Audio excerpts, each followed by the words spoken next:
From Mike Bledsoe, your best advice you have for becoming a better human. Anything. Faster than a speeding bullet. I ran until my muscles burned and my veins pumped battery acid. More powerful than a locomotive. An idea is like a virus. Resilient. Highly contagious. Able to leap tall buildings in a single bound.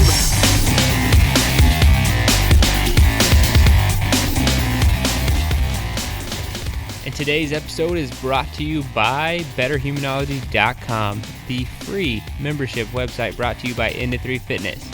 Head over to betterhumanology.com and claim your free membership and get instant access to training programs, audio lessons, mental toughness training, ebooks, and more. Hey guys, Jared Moon here, and this week we'll be talking to Mike Bledsoe from Barbell Shrugged about everything weightlifting.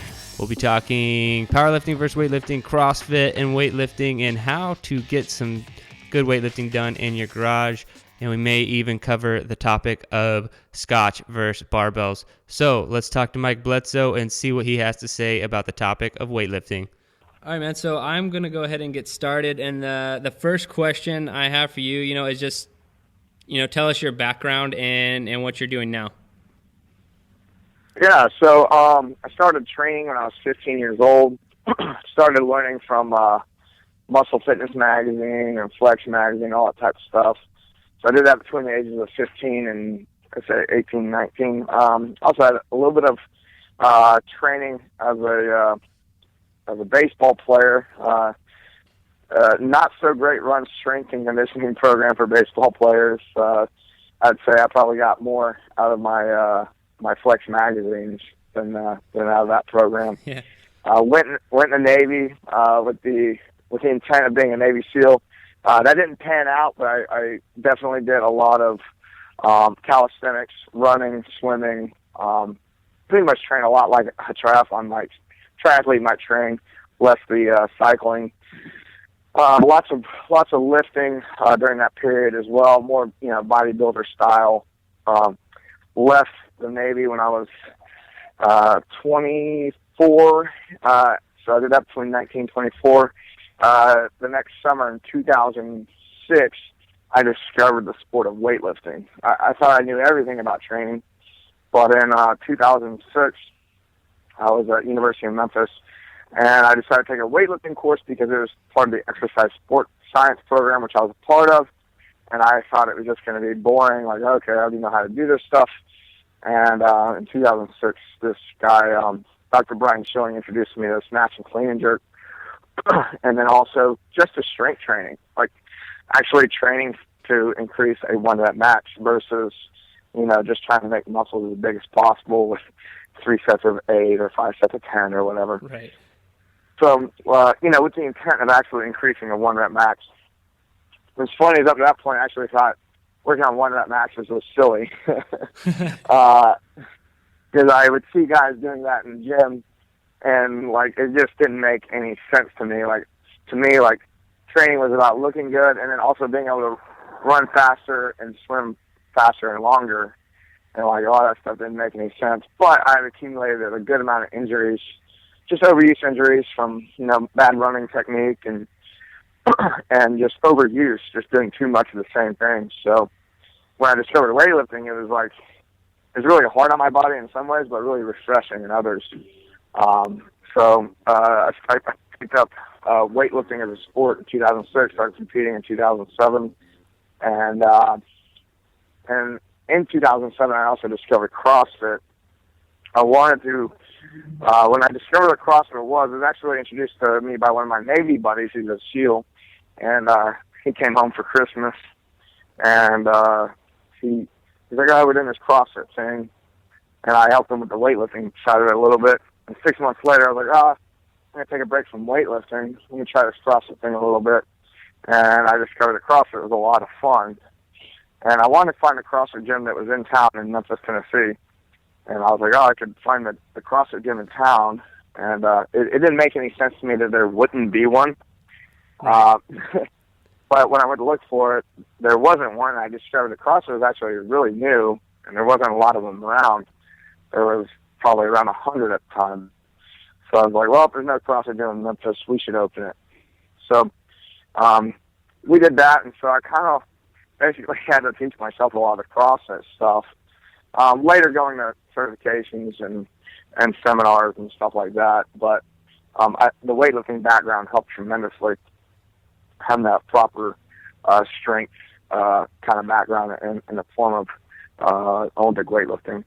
So that's kind of a short and sweet version of my background. I mean, since 2007, or since we opened up CrossFit Memphis, we, I guess to go a little bit further, I mean, that's been 7 years now. We've had weightlifting teams. We've coached people to nationals, USAW nationals, and I want to say American Open as well.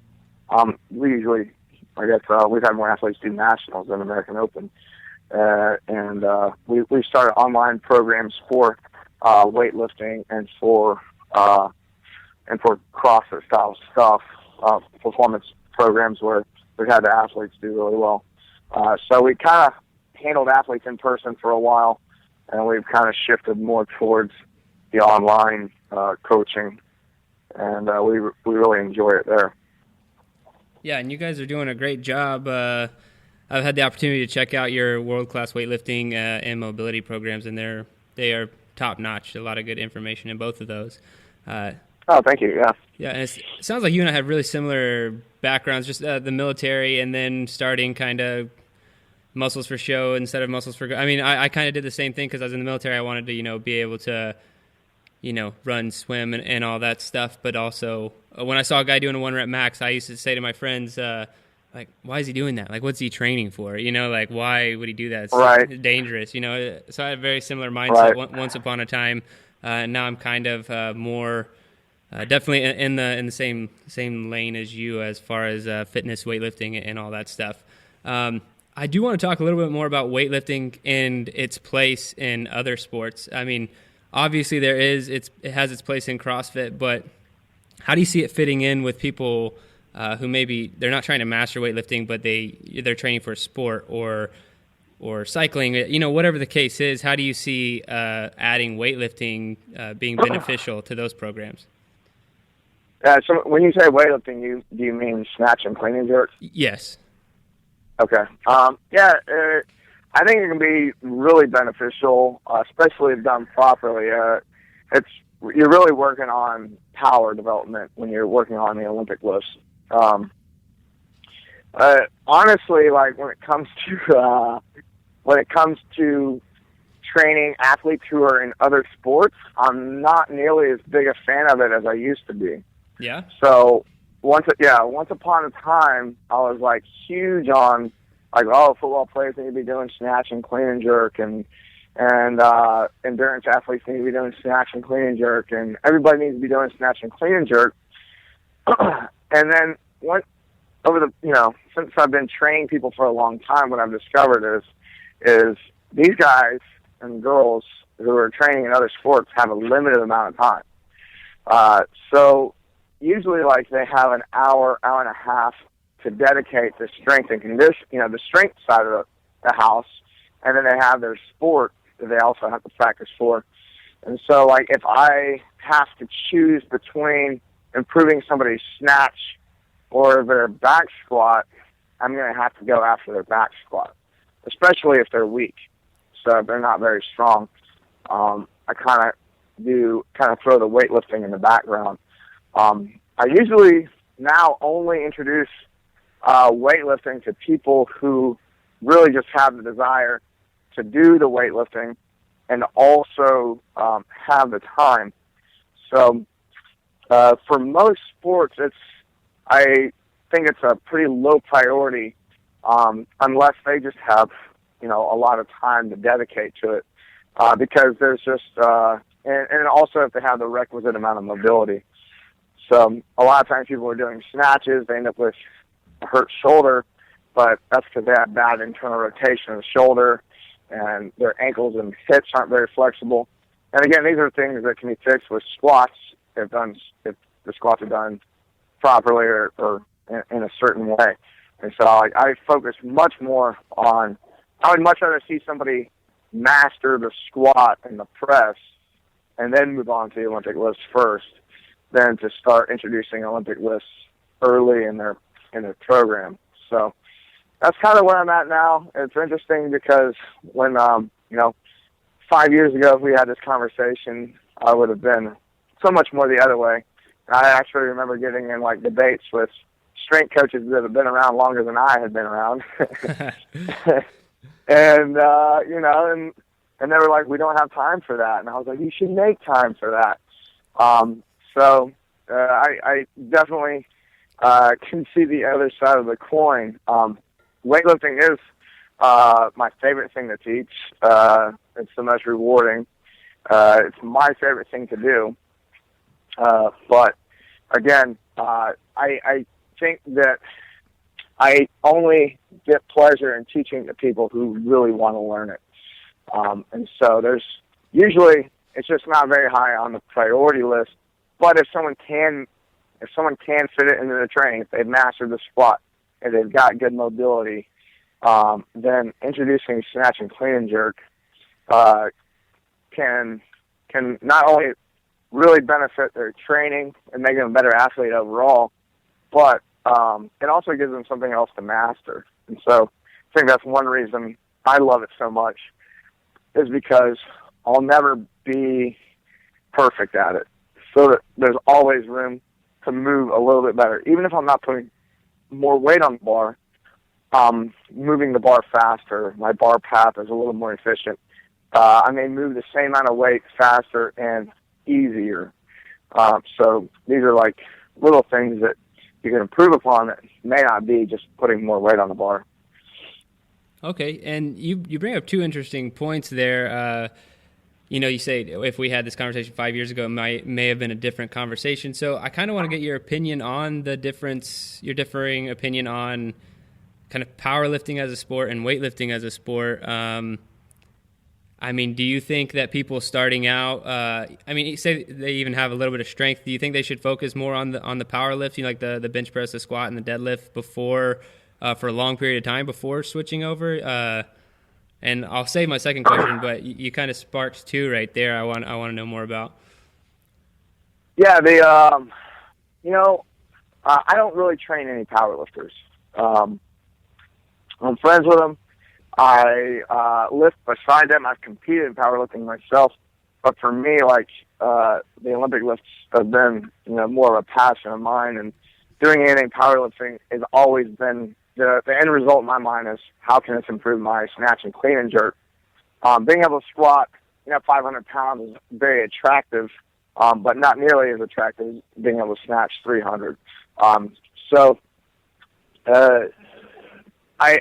When I start people off on a weightlifting program and they say, I think they may have limitations of mobility or technique or both, what we usually do is I put them on 2 to 3 months of lots of squats and presses, very powerlifting oriented as far as the strength work goes. So the focus is for their strength work and for their really heavy stuff is squat, press, and pull. And then not only that, a lot of the training is around I now have a good idea of where most people have asymmetries or bad movement patterns. I've seen enough people come through. I know almost everybody has internal rotation issues of the shoulder. Almost everybody doesn't have enough mobility in their ankles. So I build things in a program where we're working on snatch, or where we're working on back squats and presses and front squats and overhead squats and pulls, but we're working on the pulls not as a deadlift, but as a clean deadlift or a snatch deadlift, where you're not lifting the maximum amount of weight off the ground with the best deadlift technique, but with the best clean technique, the technique you would use, the bar path you would use when doing a clean and jerk or a snatch. But what I like to do is focus a lot on technique, very light weights for when introducing someone. For the first few months, they're doing a lot of snatch and clean and jerk technique work, followed by, a lot of squats, presses, and pulls. So that's kind of how I like to introduce people. So if somebody has no interest in competing in powerlifting, I definitely put them into more of a strength track for weightlifting. Just because I think weightlifting, the way the weightlifters usually squat and press and all that stuff is a little more, requires a little more mobility and skill, and I think it's just a little bit, I know some powerlifters might get mad at me for saying that, but like powerlifting, the squat as a skill is usually a little more attention to put in that for a powerlifter than for a weightlifter. But the depth that a weightlifter gets in a squat and things like that, I think is better from a longevity perspective than, say, powerlifting, where people are kind of only going deep as what's required for the sport. So who do you think's stronger? I know that's a loaded question. But, well, it's kind of hard to say when you have to, like, kind of put some parameters around it. Obviously, the strongest powerlifters are better at the squat, bench, and deadlift than the strongest weightlifters. But, you know, none of those powerlifters can snatch and clean jerk what the weightlifters can do. They're using different barbells. You know, Olympic lifters have barbells that have a certain amount of whip. Most powerlifters using barbells that don't have as much whip, especially for the squat and the bench. And then if you want to look at rate of force development, I'd be willing to bet if we were to like kind of look at that type of stuff that you might actually find more similarities than differences. Yeah. If you want to like break it down like super scientific stuff where it's like, well, it's when these guys pull the weight off the ground, who's got the better rate of force development. If you want to bet it'd be like weightlifters, but not that much. And it depends on how they train. You know, if you got powerlifters who train max effort all the time, maybe not as much, but if you got guys that are training more like a West Side conjugate where there's a lot of speed work involved, then you might see guys that have better rate of force development than weightlifters. So those are two very broad groups of people that we're comparing. But I think that I think people would be surprised at how similar they are versus different. Everyone always wants to focus on the 5% that's different and forget about the 95% that's the same. Yeah, and I think listening to Louis Simmons and some of his stuff, he kind of points out some of the similarities can be, but it is at that top level of, you know, he trains some of the best in the world, and I've watched the interview you guys did with him, which was awesome, and you know, just kind of getting both sides of the coin. You know, I just like to pick people's brains who are interested in both sides of the sport. Yeah, and I love hanging out with both groups of people. I don't think there's anything inherently different about weightlifters than powerlifters. There's just, for some reason, and it usually has to do with what they had access to growing up, or what they have access to now, is whether they're powerlifting or weightlifting. I mean, Travis Nash is a perfect example of that. He's one of the few guys that competed. Not only did he train at the Olympic Training Center as a weightlifter, but he was also, at one point, the best powerlifter in the world. Wow. So it's like, you know, and this is a guy that's now back in weightlifting in his 40s. It's like, you know, he played football. He realized he wasn't going to go pro. Sorry, I got a train going by. That's fine. He played football, realized he wasn't going to go pro. His coach was like, hey, you should try weightlifting. He moves to Colorado. He becomes, like, one of the best weightlifters in the United States. Then, due to circumstances, he ends up back in North Carolina where there is no weightlifting. There's only powerlifting. He goes, oh, I'm pretty good at this, too. You know, squat, bench, deadlift. Gets to be one of the best. He gets to be the best in the world at that. And then, I don't know exactly why, but then I think after you're the best at something, usually it's time to move on to something else. And now he's into coaching weightlifting, you know, and he's over at Muscle Driver coaching those guys, and he competes himself on occasion, snatch and clean and jerk. So it's like a lot of times I find that people will choose what they end up doing a lot of times just due to the circumstance, like, you know, and the type of people that are in the gym. Do they want to hang out with more powerlifters or weightlifters? So Yeah, definitely different cultures. Kind of from my experience, at least, Mm-hmm. they are pretty different.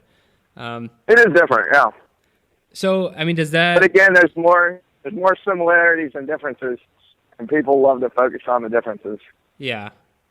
And so, having heard kind of your opinion on training and weightlifting, and strength training, getting ready for weightlifting or Olympic lifting. How do you view that in CrossFit? I know that topic. I'm not trying to hit like all the controversial topics. I'm just your opinion as a coach. Because I mean, I think if it's perfect or if it's programmed well, a lot of people do a good job at it. But me personally, the website I run, focuses on a lot of garage gymmers, people trying to do this themselves, and using coach's eye and analyzing their videos and all that stuff, and they might be doing some high intensity stuff in the garage. And I publish free workouts, but I try to stay away from any super technical movements, just because I don't want anyone to hurt themselves, especially if they're training alone in their garage. But I mean, how do you feel about maybe the snatch, in the 30 rep domain, at heavyweight? I'm much more accepting of it now than I was in the beginning. Coming into CrossFit as a weightlifter first, and then kind of seeing people doing snatches with really bad technique for 30 reps, would make me cringe. So two things on that is someone doing 30 reps with bad technique still makes me cringe, but there's way fewer people doing it now. And the coaches now are so much better about saying, hey, slow it down. Right. Let's try to make each more of these reps higher quality. I think a lot of people realize that if they invest in time in improving their technique, then what ends up happening is that workout now gets easier. They can now do it better for a longer time if they just focus on technique and slow it down a little bit even. So I think I actually really like it. I think doing Olympic lifts for reps is perfectly fine. I'm all for it when done well, and that goes for any movement. No one's going to tell someone to do 30 squats if they're doing 30 ad squats. Right. So it's like it's not so much about the movement as it is the possibility for technique issues. And it's just that when someone does 30 bad snatches, it's much more obvious to just anybody that those are bad. But I'd be willing to bet there's people doing tons of bad squats and no one's paying any attention to it. Right. So, it's just not as obvious. But when you become a more experienced coach, you got a better eye, and you kind of see people doing a lot of bad squats, and you're like, eee. So I've been squatting for 18 years, and I'm still working on my squat. Like, I just started rebuilding. I'm changing my stance, and it's going to take me months for me to make my new stance something that's normal for me. So the same thing with snatch and clean jerk. I've got nothing against it being done for high reps. It just needs people gotta, if you're not competing, each one of those reps should be nice and crisp and fast. If you are competing, if you're in a competition and you start falling apart, you got to decide whether it's worth the risk. If you're at the CrossFit Games and your technique starts falling apart, that's perfectly fine in my opinion. Yeah, if you're you can competing. push through, if that's what it's going to take. But if you're not competing, sacrificing technique, in my opinion, is not acceptable. Because there's no point. I mean, once you get hurt, now you can't train. So it's right. The amount of risk that I take inside a facility, inside a gym now, is almost none. Because the moment I get hurt, I now have to take a month off from training altogether. So just because I wanted to be 5 seconds faster.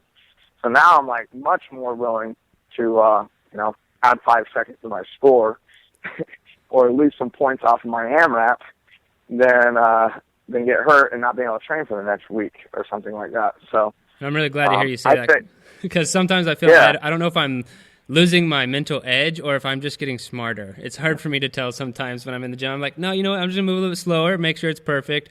I'm like, wait, should I just be going faster? Yeah. It's an ego thing, you know? Like, I think at some point with enough experience, people start learning how to actually check that ego. And then they're like, oh, I actually want to get better at this thing.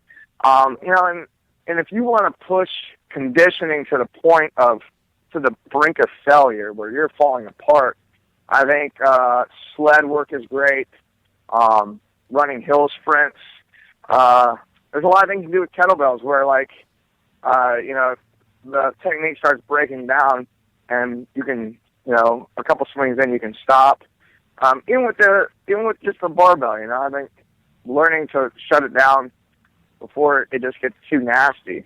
So, you know, all that stuff is like, there's some things that you can push to failure and the risk of injury just can be lower. And usually the lighter the weight, the less risk you're at. And doing something like a sled sprint or something like that is one of those things where you can go to failure and not risk blowing out a knee or something like that. Yeah, it's just kind of you against yourself in that domain. So yeah, Airdyne bikes are great for that too, though. Oh man, yeah. Or the new assault bikes are fantastic. If you haven't gotten a hold of one of those yet, I haven't got my hands on one of those. So, yeah, it's so robust and sturdy. Like when you get on it, it just feels like, oh, I'm not going to break this. Every time I get on Airdyne, I'm like, if you squat over 400 pounds and you pedal on Airdyne as hard as possible, you're going to snap a pedal in no time. Yeah, and yeah, I think I have the same thoughts every time I hop on my Airdyne, but it's been holding up pretty good, but I definitely want to check out the assault bike here in the near future. Yeah, it's nice. So one more question for you, just on the topic of weightlifting. So say someone did start out similar to me, because when I started out in the garage, basically no money. I had knowledge of fitness and training because I'd gotten some certifications and stuff like that. But, you know, I built everything and was doing it all myself with one barbell and all that. How would you recommend, say that they want to get good at weightlifting, they can't afford maybe to go to a gym or purchase a program, and I don't want anything in depth, just from an experienced coach, how would you recommend that they start if they were in that situation? If they can't afford a barbell or not? No. They say they have a barbell and some weights in their garage, but they can't afford to get coached, you know, or an expensive program that might teach them everything they need to know. Like, what would be the best place for them to start? Would you like mobility drills? Like, where would you think that they should start? You know, I mean, obviously you want a requisite amount of mobility, but the problem is most people, like in an ideal world, the first thing anyone would ever do before they train is have a mobility assessment. And again, if you don't have very much experience, then you're not going to even know what that means. Right. And then, you know, there's products out there to help you find out if you have enough mobility or not. You have Mobility WOD. There's some free stuff on YouTube, for sure. And I think Mobility WOD is like the most trusted place where you can find that stuff for free. We have stuff. In an ideal world, you know, the mobility assessment is the first thing, because if you get a good mobility assessment in, what's going to happen from there is now you can go, okay, do I even have any business overhead squatting? Some people don't even have any business overhead pressing. Right. Because their shoulders are so bad. And so you have an assessment done by somebody else, or you can do a self-assessment. We actually have a product that does just that. It's, you know, it teaches you how to assess yourself. And if you have bad shoulders, and it's like, look, until you fix this problem, don't go overhead. Don't do any pull-ups. Don't do any presses or overhead squats. Like, your pressing should be horizontal. It should be like bench pressing or push-ups and stuff like that. So it's like, the mobility is like the most important because, again, it all goes back to potential injury. And then also, once you get things lined up, you know, if you got good shoulders, hips, and ankles, like once everything is lined up, you can do so much more weight and lift, you know, it's more fun to lift more weight and with less pain. Right. Mobility is going to lead to that. I would start with that, obviously. And then, I think shooting for, I think everybody should be able to, back squat their body weight, and then shoot for body weight and a half, and then double body weight. But, I see a lot of people doing a lot of CrossFit style Metcons who don't even back squat body weight and a half yet, or, double body weight, and they're spending 90% of their training doing conditioning, when if they were just to get a little bit stronger, all those conditioning workouts would get a lot easier. So I'm a pretty big fan of putting a large amount of focus on strength until you hit some requisite strength numbers. And those numbers are going to change from person to person depending on their goals.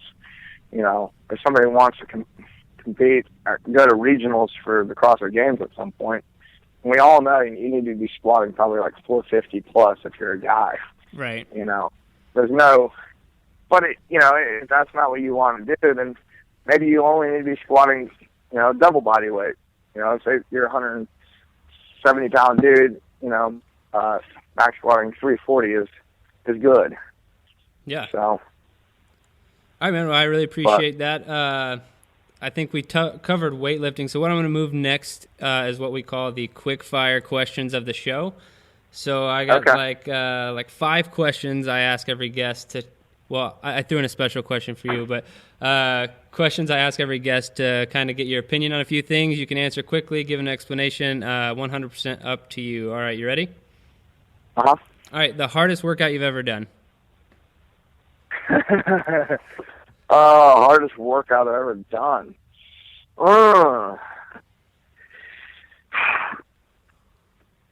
I'd say the hardest time I've had working out was with a hangover. Don't remember what the workout was. I don't think it mattered. Yeah. But the hardest workout I've ever done, it's usually the things that stick out in my mind are the ones where I was doing something stupid in the midst of a real workout. Right. Where I was, there were other circumstances that made them memorable and difficult. But I would have to say that the hardest workouts I ever encountered was probably a series of workouts. I went to Bud's Navy SEAL training in Coronado, California, and spent some time there. And those were probably my most grueling workouts that I'd ever completed. Yeah, I would say so. That's awesome. All right, next question. You have to pick the finest scotch in the world or an Eleiko barbell.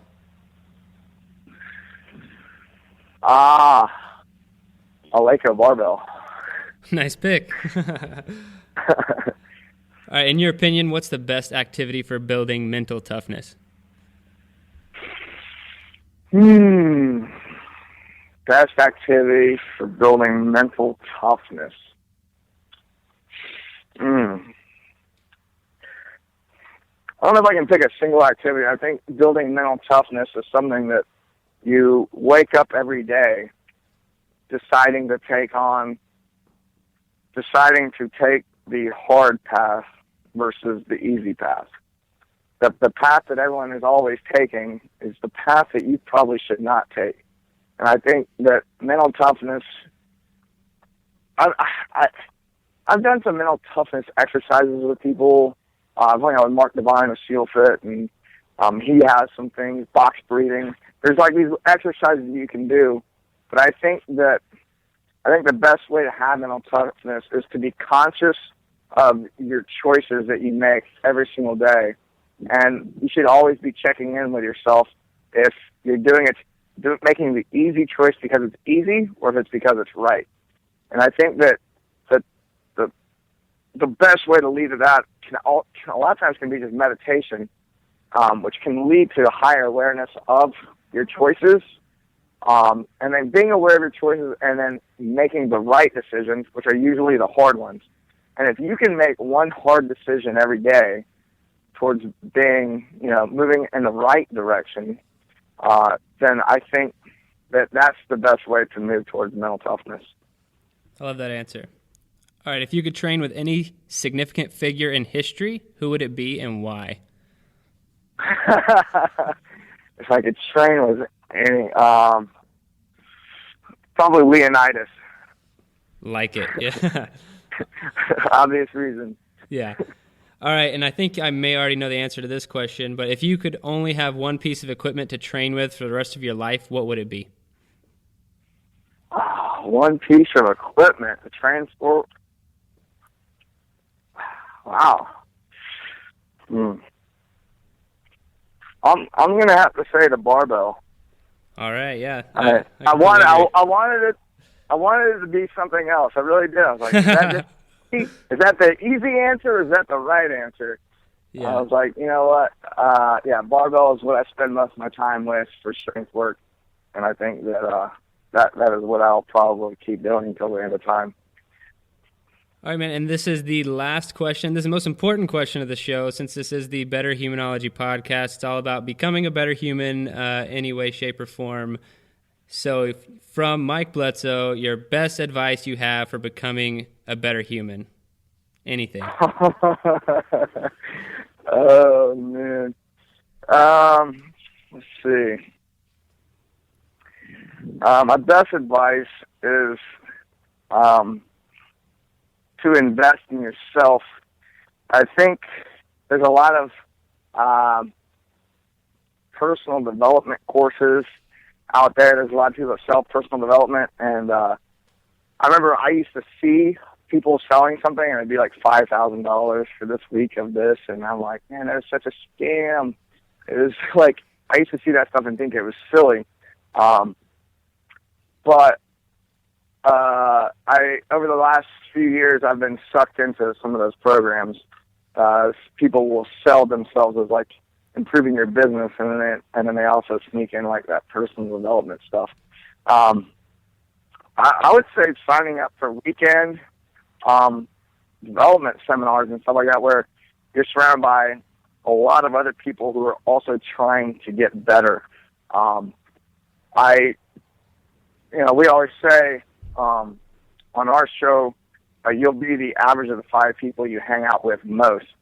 And the problem is most people don't even know where to find people that they want to be like, that they want to change, to improve. But if you go to certain conferences, seminars, especially on the personal development side, what you end up doing is you end up finding people to hang out with, even if it's for short periods of time, that are trying to be better themselves, and then usually the people leading these things have kind of got a lot of things figured out. And what I would say is the best thing to do is surround yourself with as many people that you want to be like. So you'll be the average of 5 people you hang out with most, but you've got to like spend some money, spend some time discovering who those people are. And we live in a very unique time. Due to the ease of travel, we have, in the past 100 years, we've built a bunch of cars that get us around pretty easy. Booking airline travel is super, super easy. You can travel from country to country, from state to state in a matter of hours. In the grand scheme of things, it's pretty ridiculous that we have this ability, since for the first time in tens of thousands, hundreds of thousands of years of human development, but in the last 100 years, we've developed this ability to just travel anywhere. And what that means is, like, we as human beings used to be, our tribe was made up of the people who were just geographically close to us. Right. And so wherever you were born, that was your tribe. And for the first time in human history, that's not the case anymore. Like, you're not confined to the tribe that's geographic to you. And only that, you can move now. Well, moving used to be really difficult, but you can move state to state, country to country. It's relatively easy. Not simple, but it's a lot easier than it's ever been, throughout all of history. And it's all about comparing it to that. And I think we have online tribes now with the internet, and I think that people a lot of times they just kind of like give up and go, I'm just stuck where I'm at. I'm doing what I'm doing. And they feel like confined by their jobs and stuff like that. And it's like there's nothing. I used to be afraid of advising someone who was obese, on the verge of diabetes, someone who's going to die soon. like the idea of like advising them that maybe they should quit their job and find something new was kind of ridiculous, even to me as a coach. But the longer I've been doing this thing, the more I realize like it's my obligation, my duty to tell people that they have to make whatever lifestyle changes. There's nothing's off limits. Like, even in some cases, I mean, a lot of people would probably disagree with me, that maybe even divorce would be called for in certain situations. But in the world we live in now, where you can fly to anything, you can drive to anything, you can get on the internet and a forum and talk to anybody. You know, for the first time in human history, you can truly choose your tribe. And I would really seek out the tribe that is the best for you. And not only that, like, nothing says that because you join a tribe once, you can't leave that tribe and join another one. So I personally have joined tribes and moved to other tribes, started a tribe or two. Yeah. And these are just, you know, I think people are limited only by their own minds. And if they just woke up, they could just wake up and go, I can, you know, a lot of times we'll go tell people, you know, you can be whatever you want. And we've been telling kids that for years, and it's true. But I think what's going to really actually make that happen is saying you can be around anyone you want to be around. And it's not always easy, it's not always obvious, but if you just start making small steps towards people that you want to be like, eventually you'll be there.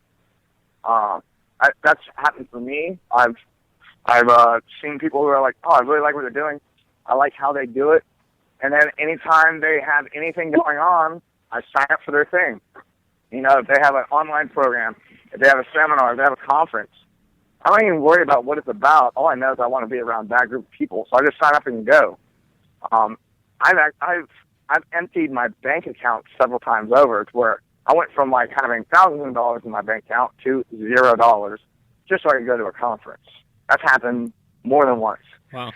Most people would think that's fucking crazy, but to me, it's the only thing that makes sense. So, and when people ask me, like, you know, how did I get to do what I do now?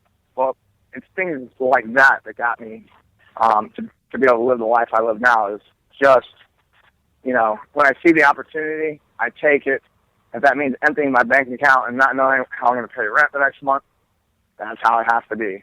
So, that's a really long answer. Hey, it's a heavy question, so it warrants a long answer at times. I really appreciate that. All right, man, so thank you for being on the show. What's the best place for people to learn about you and what you're doing now? Check us out. I got a whole team. I don't do anything alone. We have barbellshrugged.com. You can check that out. We have barbellbusiness.com. Check that out. My Instagram, Mike_Bledsoe. My Twitter, Michael Bledsoe. I also have a personal podcast if you're kind of into the personal development stuff, or just want to. There's a few episodes in there where we're just screwing around. That's called Bledsopia. Check that out. And then we also started a new podcast. I think I'm going to kind of shut down the Bledsopia thing and move over with Chris Moore to. He used to run the Barbell Buddha podcast. We changed that to Get Change. He changed it to Get Change. Now I think I'm just going to hop over with him and then make that podcast all about personal development and how to change your life to be what you want it to be. So if you really dug that last question that I answered, or how I answered it, that would probably be a good place to go as well. So we got a lot going on, but if you go to barbellshrugged.com, you should be able to find everything. Yeah, man, I'm definitely looking forward to hearing you guys on that podcast. And once again, thanks for being on the show, talking weightlifting and becoming a better human. I appreciate it, Mike. All right, Jared. Thanks, man. Hey guys, thanks for listening to the Better Humanology podcast. If you want to know about any of the resources we talked about, head on over to betterhumanology.com and check out the podcast show notes. Likewise, we have betterhumanology.com/toolbox, where you can find every resource that we've ever talked about on the podcast. So go check it out. Until next time, here's to becoming a better human.